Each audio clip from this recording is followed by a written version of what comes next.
The Silence, starring Chris McDonald with Stacy Keach as your narrator, was adapted for radio by Dennis Etchison and written for The Twilight Zone by Rod Serling. Heard in the cast were Craig Brawley, Christian Stolte, Jeff Lupetin, James Schneider, Derek Purcell, Turk Muller, Kurt Nabig, Carl Amari, Roger Wolski, and Vince Amari. To learn more about the Twilight Zone radio dramas and to obtain audio cassettes and CDs of these programs, visit our website at twilightzoneradio.com. The producers of The Twilight Zone wish to thank CBS Enterprises, Carol Serling, Dennis Etchison, Dick Brescia Associates, Claire Simon Casting, Terry Jennings, XM Satellite Radio, Sirius Satellite Radio, our sponsors, and our radio affiliates for helping make this series possible. This copyrighted radio series is produced and directed by Carl Amari and Jason Mallow for Falcon Picture Group. Doug James speaking.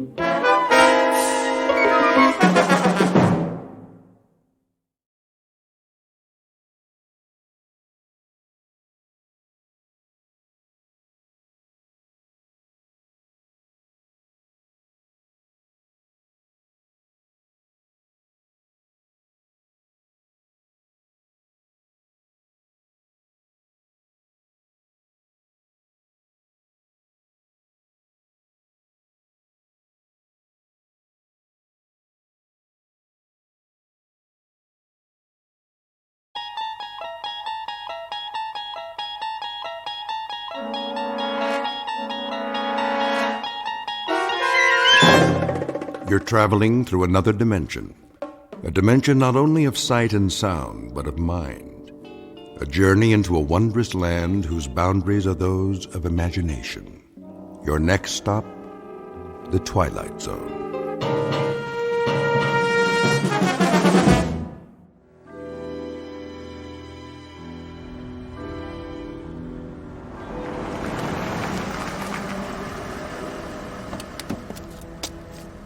Good evening, Colonel Taylor. Evening, Patrick. Has Mr. Alfred arrived? Not yet, sir. Warm for this time of year, would you say? I would. Quite balmy, in fact. I might have dispensed with the overcoat altogether. Martin? Yes, sir. See to the Colonel's car. Right away. Is he new? Just started this evening. Mind you, drive carefully now. Park it all the way in the back away from the other cars. Yes, sir. Here's a little proposition for you, my boy. See this bill? That's $50, sir. Indeed. And if there are no dents or scratches when you bring it back, not a one, mind you, this is yours. All of it. I promise, sir. Good. A man should always keep his promises. You shouldn't spoil the lad. Nonsense. A little incentive, that's all. How was it in the club this evening? The usual crowd. Is Mr. Tennyson here by any chance? Yes, sir. For some time now. Thank you, Patrick. Colonel Taylor, how nice to see you. Let me take your coat. Is there a table in the oak room? Yes, but I'm afraid the fireside chairs are all filled at the moment. Mr. Tennyson, I presume. Yes, sir, it is. If you'd care for a seat in the card room... No, I'll find my way. Mr. Alfred arrives, please send him to the oak room. Of course. Well, I'll tell you something else, gentlemen. The most idiotic thing occurred in the market today. Just idiotic. I've been doing a little dabbling in the syndicate. It still has some oil holdings in the western part of Texas. Well, anyway, Jack Brewer, he handles our New York operation for us. He comes in on the floor, and I happen to be there. This was, about 10:30 this morning, and he waves to me, and he's got a sheaf of papers in his hand, and I can assure you, if there's anyone I don't want to see before noon on any given day, it's Jack Brewer. Raucous sort, a little crude. Nouveau riche, you know the type. Yes. Give you a light, Jamie? Not necessary. Not at all. Oh, this lighter? Solid gold. Gift from my dad when I got out of Princeton. Now, where was I? Jack Brewer. Oh, yes, of course. Charlie Sport, let me sit there, would you, old man? Your chair's much softer, and I'm afraid I'm just worn out. Not a problem. Much better. Now then, Oh, yes. Anyway, Brewer, I call him Brewer the Boar, walks across the floor to me with an intense voice, a voice absolutely shaking with intensity, sidles up and whispers. He's got a miserable habit of whispering sotto voce when everyone in the world can hear him. Anyway, he says to me, Jim, I've got to scrape up $250,000. Can you imagine? $250,000. And I'm The usual, sir? What? Oh, yes. The usual. It might be quieter in the blue room. No, this will do. Young Mr. Tennyson is in rare form tonight. Yes, sir. You're the only one who can handle it for me. This is Brewer speaking, to me. Well, anyway, to make a long story short. Mr. Jamie Tennyson, who at best is a dapper, albeit articulate ne'er-do-well. He is glib but shallow, well-groomed but worthless. His every gesture is studied, obvious, planned. He is a mannered dandy, devoid of character, and his presence in this gentleman's club is a social condescension on the part of the members. For this man's credentials are an accident of birth and nothing more. And across the room, a gray-haired ramrod of an ex-army officer, rock-hewn and coldly unemotional in his appraisal of others, but who was no longer able to conceal his distaste in an altogether gentlemanly fashion. And that distaste is about to take the form of a proposed wager.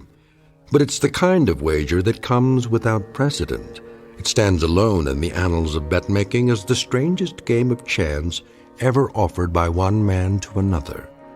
In just a moment, we'll learn the terms of the wager and what Mr. Tennyson does about it. And in the process, we'll witness all parties spinning the wheel of chance in a very bizarre casino called the Twilight Zone.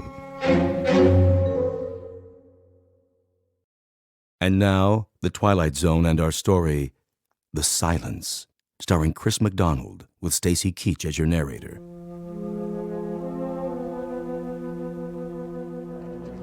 $250,000, mind you.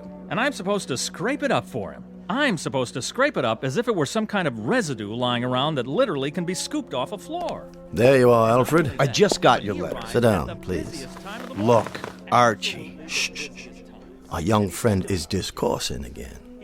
The opening salvo and then the attack. That may well be. The only thing worse than his loquaciousness is his transparency. In about 30 seconds, Alfred, he'll very nonchalantly request a loan, a sizable loan, from anyone within earshot. Mark my words. The letter you sent me is the most incredible thing I've ever read. Is it? You must be out of your mind. Not at all, but that's a medical appraisal. What I'm looking for from you is legal advice. Archie, we're old friends, but I must tell you. My communication to you, Alfred, was not as an old friend. It was directed to you as my lawyer. Is the wager I have in mind legal? No wager is legal in this state. Is it against the law, then? Is there anything criminal about it? I don't see anything criminal in it, no, but the thing is so incredible. In substance, that's what I wanted to hear from you. Franklin? Yes, sir? Would you take this over to young Mr. Tennyson across the room there? Tell him it's from me and ask him to read it immediately. Why, all right, sir. Well, as I'm sure you know, gentlemen, I'm familiar with the plastics business inside and out. Inside and out.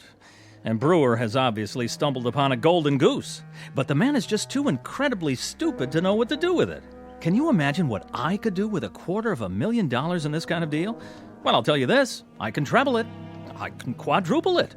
With an initial investment of $250,000, I can take this plastics thing and I can... Excuse me, Mr. Tennyson. A note for you, sir. From Colonel Taylor. Just put it down there, Franklin. Now then. Excuse me, sir. The Colonel's instructions are that you read it immediately. I beg your pardon? The Colonel, you say? Across the room, sir? Yes, the Colonel. He's waiting, sir. Oh, all right. Let's see what he has to say.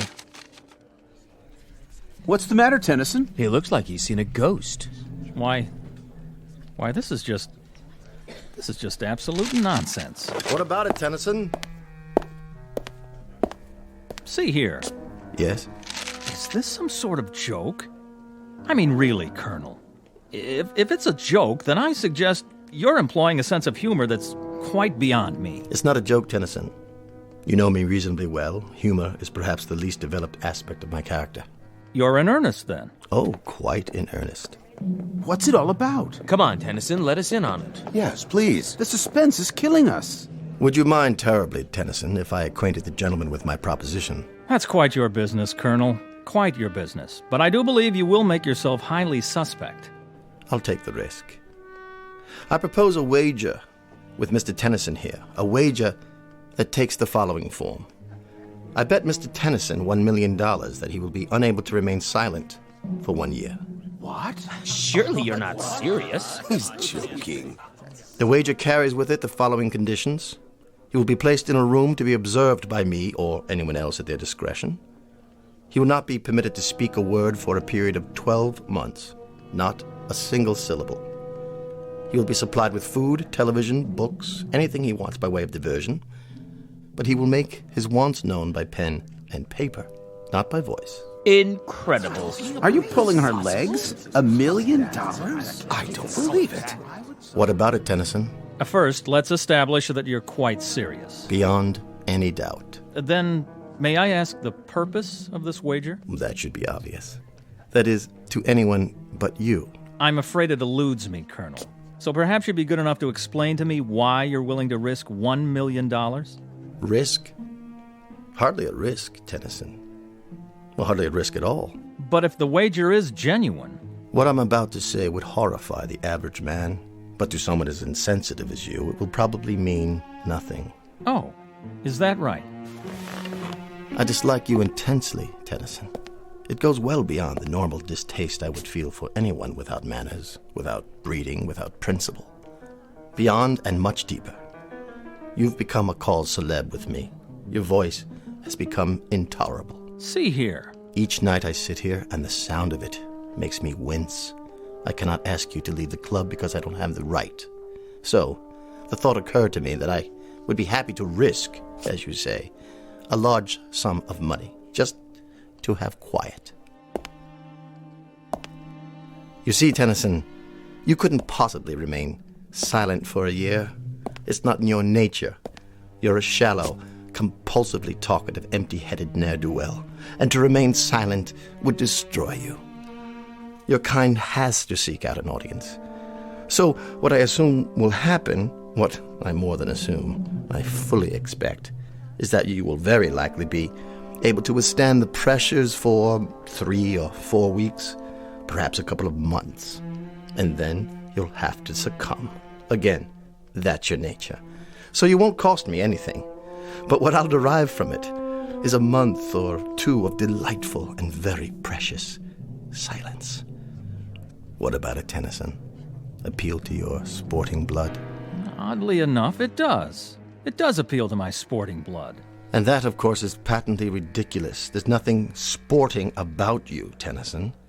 But I happen to know you're rendering your nightly financial folderol because you're in desperate straits. You've run out of your inheritance, and your debts are insurmountable. In short, you're a desperate man, and you do just about anything for money, except, of course, to remain silent for 1 year. Colonel, if this were Europe and the company were a bit more sophisticated, I should be forced to invite you outside for the things you've just said. Would you now? Yes, but the ground rules here are somewhat different. As it stands, I can either ignore you or call your bluff. I'm going to do the latter.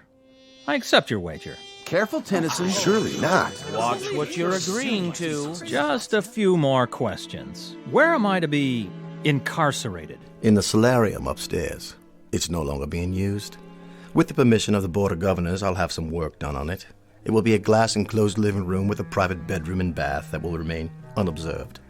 Around the room will be placed microphones which you're to leave untouched. Your every movement will be recorded, and of course, as it follows, so will your voice. In the event you decide to give up, you will permit me or anyone else to observe you at any time. When will this start? I've been planning this for quite a while, and I've made all the necessary inquiries. The room can be constructed by tomorrow night. Oh, Archie, for the love You of... will enter any time after 10 p.m., and at 10 o'clock on June the 3rd of next year, you can leave the room. I'll have a certified check in the amount of $1 million waiting for you, assuming the impossible happens and you have remained silent for the full 12 months. Well, Tennyson, your questions answered? They are. I'll be back tomorrow night. Oh, and I would like the check placed on deposit in my name with a photostat of it available to be witnessed by every man in the club. Excellent. That's thoughtful and businesslike, Tennyson. You surprise me. That would be the normal procedure in a pawn shop or a fish market, but not in this club and not with me. My credit happens to be as well known as my honor, Mr. Tennyson, as any member in this room can attest. There will be no check placed on deposit. You will have to be satisfied with my word. Very well, then. So this will be a contest between my courage and your credit.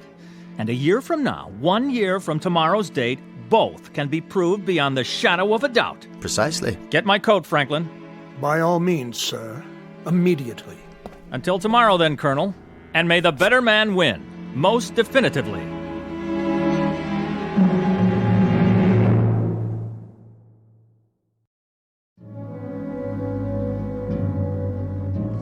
Listen, Tennyson. What is it? This is none of my business. You're right, old man, it's not. But I've known Colonel Taylor for a long time. This is not a capricious man. He's dead serious. Do you know my wife, Charles? We've met. Her name is Doris. A lovely thing. Frail, beautiful, fragile, like a cameo brooch. Oh, yes, she certainly is that, and more. But I'm afraid her tastes run to unfragile things. Sizable baubles with sizable price tags. She shops at Tiffany's like most women enter a supermarket.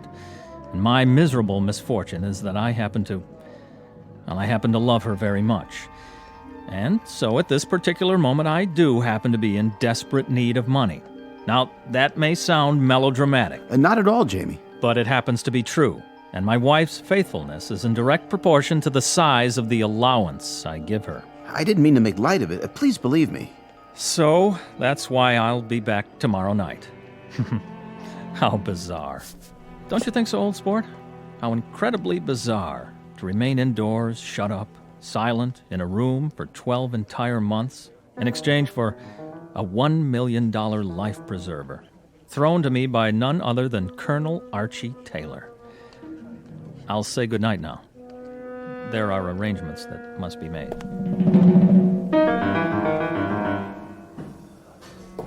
How's it coming, gentlemen? Right on schedule, Mr. Taylor. Almost finished. On the plumbing, the electrical outlets. Everything works. We'll give it one more inspection, but I'd say everything's about ready. What about the microphones? They're in position? Yep, all around the room and plugged into this tape recorder. If he says one word, we'll know about it. You turn it on like this. Test 1, 2, test 1, 2. In that case, give the crew my thanks and my check for the agreed-upon amount. Thanks, Mr. Taylor. Will do. Anytime now, Mr. Tennyson. Anytime.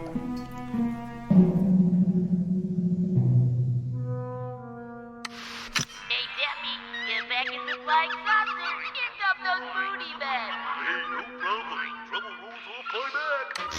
Tonight on Classics Revisited, we bring you the BBC's dramatization of that timeless masterpiece, Peter Ibbotson. Masters of Darkness and our terrifying story, Down There. Money got you down? Pick up the phone and dial now for the lowest interest rates. Do not attempt to adjust your television set. We control the transmission. Tonight you will travel from the height of man's dreams to the absolute limit. What's the matter, Mr. Tennyson? Nothing on television to your liking? Perhaps you should try reading a book. It might be a new experience for you. Or does your taste run to ghost stories, science fiction, that sort of thing? If you prefer, I could stock your bookshelf with trash like that, bestsellers, even erotica, something to keep a man's thoughts on other things. Excuse me a moment. Hello, Franklin. Mr. Tennyson's supper? Yes, sir. Eating well, is he? Appetite good? Well, not very much up to a week ago, sir. But he's eating very well now. Oh, nice. I'd like him to remain as healthy as possible. My conscience simply couldn't stand it if this experience damaged him in any way. Quite the contrary, sir. He seems in excellent spirits. And it's 9 weeks now. 9 weeks that he's been in there. 9 weeks. Really quite incredible. I gave him 4 to stick it out, 6 at the outside, but 9 weeks. A little more gristle there than I'd given him credit for. Yes, sir. Look at that, Tennyson. Dinner for one. Everything cooked to perfection, I take it. Comfortable, sir? More wine, perhaps. What's the matter, Tennyson? Cat got your tongue? Or don't you believe in speaking to the help? Will there be anything else, Mr. Tennyson? I'll be back when you're finished, sir.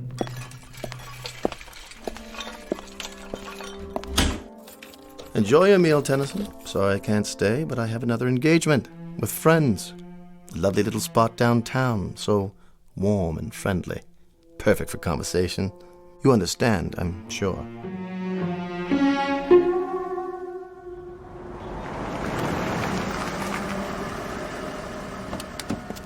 Good afternoon, Colonel. Patrick. I'll take care of your car, sir. I know you will, boy.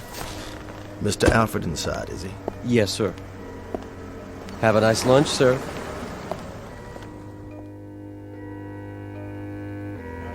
There you are, George. I reserved a table for us, a quiet one. Good. But then they're all quiet nowadays, aren't they? Franklin called to say you wanted to see me. Only to pose a question to you. What sort of question? Very succinct, Archie. Very brief. Yes? How long? How long what? How long are you going to keep this up, this prolonged practical joke? Not much longer. What exactly does that mean? You should see our boy up there. 4.5 months and not a sound from him. That's what I wanted to talk to you about. Incredible. I've just been wondering how my fortune might accommodate the loss of a cool million. For the sake of argument, of course, quite theoretical. That fop couldn't take it another month. This, I'm certain of. For your sake, I hope that's the case. My sake? You have the money, of course. I find that insulting. I'm sorry if it is, but I think he's going to beat you, Arch. Especially from you, George. I'd say you owe me an apology. How are your holdings? What are you talking about? It's no longer theoretical. You might want to double-check your holdings now in preparation. My holdings? They're solid, dependable, 100-year-old firms. Why should I rearrange anything? You're insane. Merely careful. Look here. There isn't one chance in a million he'll last out the year. Not one in a million. I've watched him every day. He's beside himself. He's becoming bored to the point of irrationality. A week longer, 2 weeks, 3 at the most, he'll be crawling up the walls, screaming for us to let him out. I hope so. I sincerely hope so, but I think that boy up there will remain silent for the entire year. And I think you're going to owe him that cool million. Nonsense. I just hope you've got it. That's all. I'm not going to sit here and listen to this abuse. It's not in the least personal, only something I feel you need to hear from someone you'll listen to.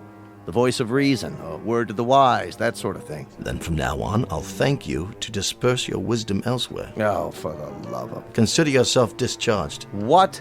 As of this hour and this day, you are no longer my attorney. But Archie... Goodbye, George.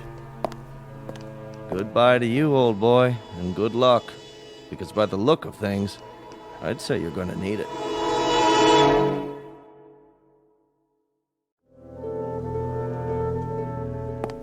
How are we doing today, Tennyson? Read any good books lately? Or are you meditating on the calendar? Thoughtful of me to get you a calendar, wasn't it? What is it you're pointing to? Oh, yes, March already. So it is. In like a lion, as they say. Speak up. I can't hear you. What's that? A note? Well, bring it over to the glass so I can read it. Yes, I see it. 3 months to go, Colonel. The bet stands. Does it, Tennyson? Does it really? It's in early spring this year. Did you know that? You ought to see it. It's incredibly lovely out. Warm with the flowers starting already. All over the city. You really must see it. You don't know what you're missing. Why are you looking so smug? Well, you won't be so smug after I've given you something else to think about. It's the time of year when a young man's fancy gently turns to... You know the rest. And the young ladies, too. Your wife, for example. She must be desperately lonely for you. Desperately lonely. Why? Well, what's that pained expression? I was simply going to tell you that, as a matter of fact, she's been seen in the company of your friend. What was his name? Charlie, that's it. And other young men. Odd that she hasn't visited you, Tennyson. Don't you think it's odd? I happen to know you've sent her notes requesting a visit. And she doesn't even respond to the notes, does she? Tennyson, you may lose your wife. You're well aware of that, aren't you? While you sit doing nothing behind that glass, the very reason for all your agony may be slipping away from you. Tennyson, why don't you leave? Why don't you leave right now? It still might be possible to save your marriage if you act without further delay. Don't you walk away from me, you fool!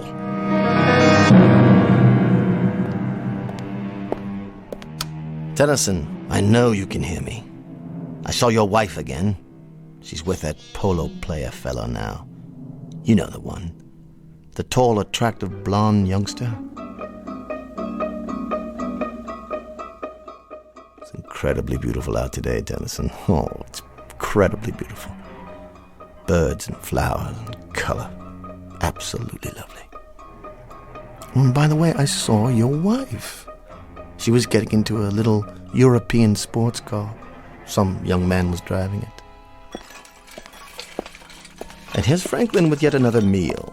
You must be quite bored with the club's menu by now, aren't you, Tennyson? Oh, Franklin? Yes, sir? Chilly up here, isn't it? I hadn't noticed, sir. Perhaps. The thermostat, does it control the temperature in Mr. Tennyson's room as well? I believe it does, sir. Then I'll just turn it up for a while. I don't want you getting chilly, Mr. Tennyson. Certainly not. I want to warm it up for you. Nice and warm.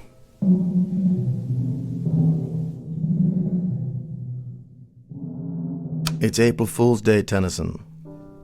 You remember April Fool's Day? I think it was named after you. Because only a fool would stay in there as long as you have, knowing precisely what's happening on the outside. Your wife, Tennyson. Your wife. She hasn't written to you, has she? Not a line. Not so much as a single response to any of your letters. What are you doing now? Writing another note? Why bother? I see you sweating. Why don't you tell me how uncomfortable it is? Why don't you ask me to get you out of there? I suppose I could read one more if you prefer. Let me see it through the glass. You monster. Is that the complete contents of your missive? That I'm a monster? Hardly. You do me an injustice, young man. All I did was turn up the heat. That's no violation of the terms of the wager. At no point did I indicate what the temperature would be during your confinement. As to other matters, I'm merely a chronicler of your events on the outside. I'm kind of your personal gossip columnist. Let's put it that way. Tennyson, this nonsense has to cease. You've got to get out of there. I could tell you some stories about your wife. Please don't strike the glass. You might have hurt your hand. Anyway, it's non-breakable. A kind of plastic, actually. But of course, you know all about plastics, don't you? Now, how about it, Tennyson? I might see my way clear to giving you $10,000. That would pay off a few of your debts and a little bracelet for the wife. Something to compensate you for months of loneliness. How about it, Tennyson? $10,000, man. $12,000. Say one word and I'll let you out.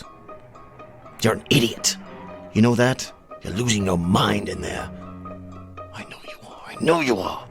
You're ready to crawl up the walls. Tennyson, listen to me.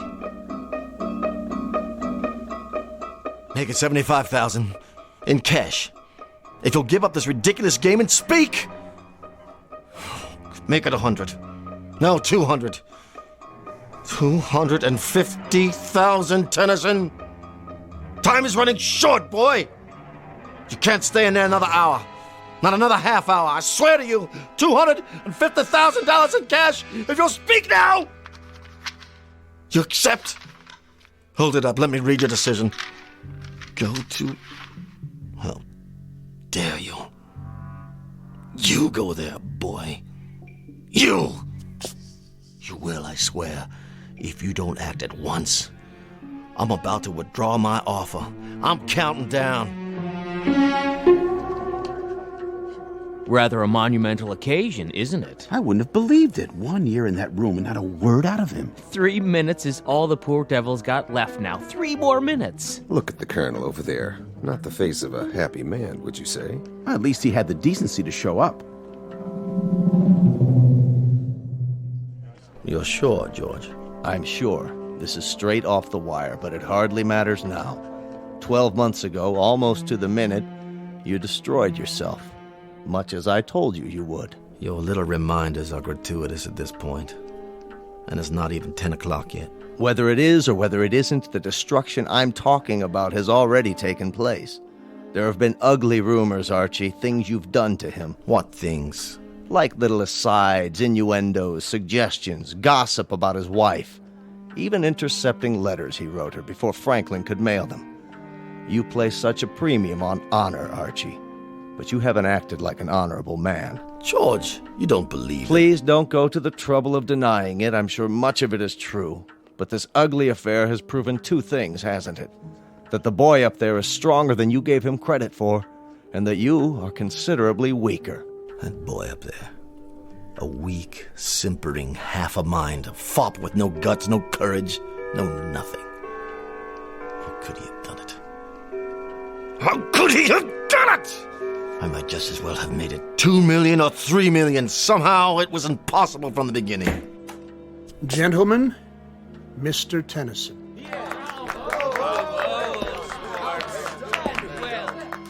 He's so pale, thin as a rail. But he's done it. You hold out your hand to me, Mr. Tennyson.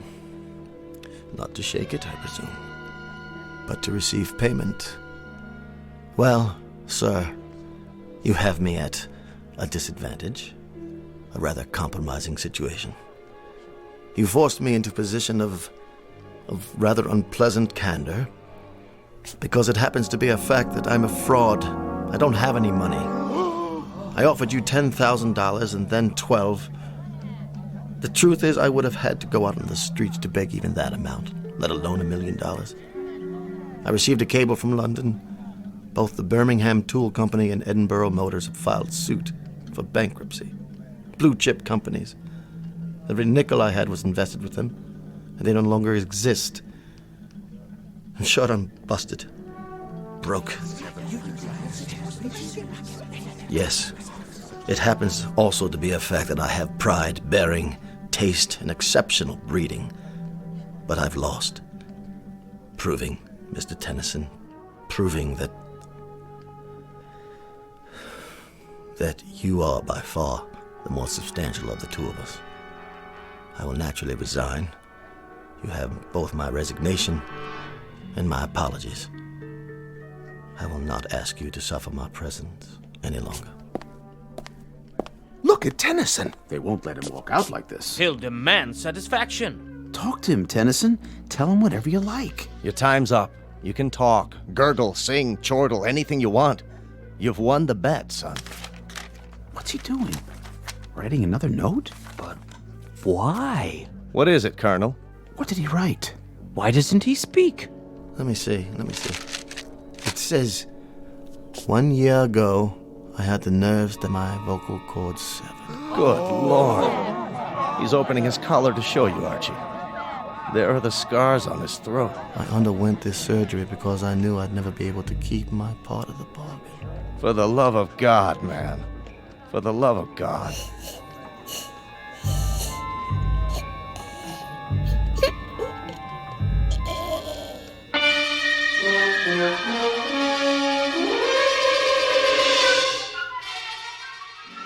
A bizarre and unlikely bet with 2 losers. Mr. Jamie Tennyson, who will go through life as a silent shell, the price to be paid for his weakness. And Colonel Archibald Taylor, who will spend the rest of his days in naked humiliation. The cost to him for all of this is the most precious possession he owned, his pride. And the point of it all? Simply that two men discovered, somewhat belatedly, that gambling can be a most unproductive pursuit. For somewhere beyond these two, a wheel was turned, and both their numbers came up. The number was Black 13. If you don't believe it, ask the croupier, the very special one who handles high-stakes roulette in the Twilight Zone. More from the Twilight Zone after this. Hello, I'm Stacy Keach. I hope you're enjoying this edition of the Twilight Zone radio dramas. To learn more about this series, be sure to log on to our official website at twilightzoneradio.com. You'll find special discounts on our Twilight Zone audio collections, listings of our radio stations, links to other websites, and a photo gallery of our recording studio and some of our stars in action. Plus ways to contact us with questions or comments about the show. And for a limited time, when you log on to twilightzoneradio.com, you can send in for a free CD of the show. So be sure to visit us at twilightzoneradio.com.